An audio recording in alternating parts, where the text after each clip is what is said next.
আসসালামু আলাইকুম। আওয়ামী লীগের প্রত্যেকটা নেতাকর্মী বিশ্বাস করেন শেখ হাসিনা বাংলাদেশে আসবেন।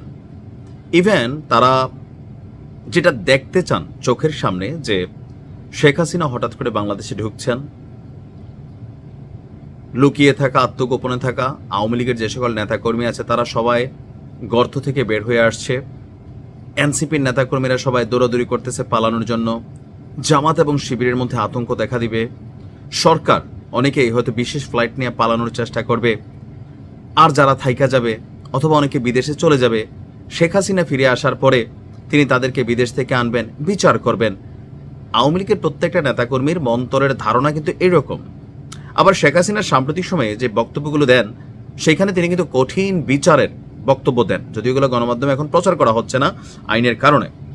তো সকল কিছু মিলিয়ে শেখ হাসিনা আসবে, বাংলাদেশ হাসবে, এটা আওয়ামী লীগের নেতাকর্মীদের প্রত্যেকটা মিছিলের একটা কমন ওয়ার্ড। কিন্তু আসলে কি বিষয়টা এতটা সোজা না। তো প্রশ্ন হচ্ছে, তাহলে এই যে একটা নিউজ গতকালকে থেকে সোশ্যাল মিডিয়াতে ভাইরাল, আওয়ামী লীগের নেতাকর্মীরা গণহারে প্রচার করছেন, কিন্তু আবারও বলি সোশ্যাল মিডিয়াতে আপনারা যা দেখছেন প্রচারের আগে শিওর হবেন যে এটা কে প্রচার করছে, কারা প্রচার করছে, বা যেই টেলিভিশন বা যেই লগোটা দেখছেন এটা কার, এটা কি অরিজিনাল কোনো গণমাধ্যমের নাকি কপি করা। 7 ডিসেম্বর বাংলাদেশে শেখ হাসিনা ফিরবে, সহযোগিতা করবে কে? মার্কিন প্রেসিডেন্ট ডোনাল্ড ট্রাম্প। এমন বক্তব্যে সোশ্যাল মিডিয়া ভাইরাল, ভরপুর আওয়ামী লীগের নেতাকর্মীরা গণহারে এই পোস্টটা শেয়ার করতেছেন। কিন্তু আমি স্ক্রিনে দেখাচ্ছি উপরে নাম কি? ইকবাল টিভি। ভাই টিভি লাগাইলে কি টিভি হয়ে যায়? আমি তো দিতে পারি নাইম টিভি, দিতে পারি না? তা আমার কি টিভি হয়ে গেল? একটা টেলিভিশনের যে রিপোর্ট থাকে সেখানে অনেক হিসাব নিকাশ থাকে, তারা একটা নিউজ করার আগে 100 বার চিন্তা করা লাগে। কিন্তু একটা ফেসবুক পেজ নাম দিয়ে দিল যে কোনো টিভি, যে কোনো কি বলা হয় যে একটা চ্যানেলের নাম, কিন্তু আসলে কি সেটা সঠিক? যেমন আমার নামে 200 ভুয়া পেজ, ভুয়া চ্যানেল আছে, আমাদের ভিডিও যে কথা বলতেছি কাইটা সেটা শর্ট করে দিয়ে আপনার মোটামুটি ভাইরাল, তারা তাদের ইনকাম করতেছে, ধান্দা করতেছে। কিন্তু আসলে কি আমার ভিডিও এটা কিনা বা আমি এই বক্তব্যটা দিছি কিনা সেটার জন্য তো আমি এই যে মূল ভিডিওটা রেকর্ড করছি এটা শোনা জরুরি, রাইট?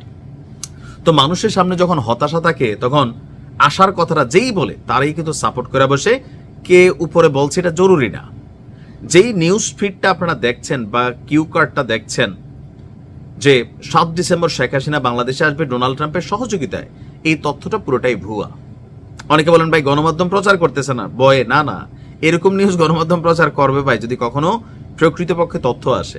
ইকবাল টিভি নামক একটা ফেসবুক পেজ, আবার এটা আমি যার কাছ থেকে পাইছি আমার পরিচিত, আমি দেখছি ইকবাল টিভি, আবার জানি না টিভি আছে, অমুক টিভি আছে, তমুক টিভি আছে, আপনি এগুলা কামবেলা আছে, কালবেলা, কামবেলা, যমুনা, জানি না, মানে এরকম অনেক টিভি আছে ভাই, এগুলো কিন্তু অরিজিনাল টিভি না। লোগোটোগো কাছাকাছি নামটা দেখবেন এমনভাবে লেখে, আপনি দেখে শেয়ার করে দিচ্ছেন কেন? কারণ আপনি এই জিনিসটা দেখতে চান, আপনি এই জিনিসটা শুনতে চান, যার কারণে মনে হচ্ছে ইয়েস, আরে চলে আসতেছে আপা।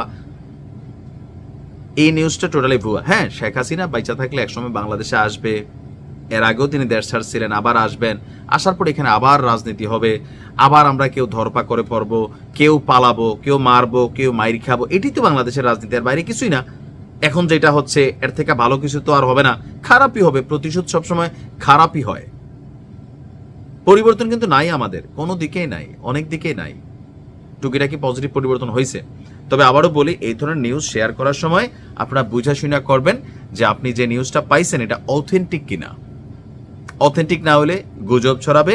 এই টাইপের পোস্ট করার জন্য সরকার আপনার বিরুদ্ধে আইনি ব্যবস্থা নিতে পারবে, সাবধান থাকবেন।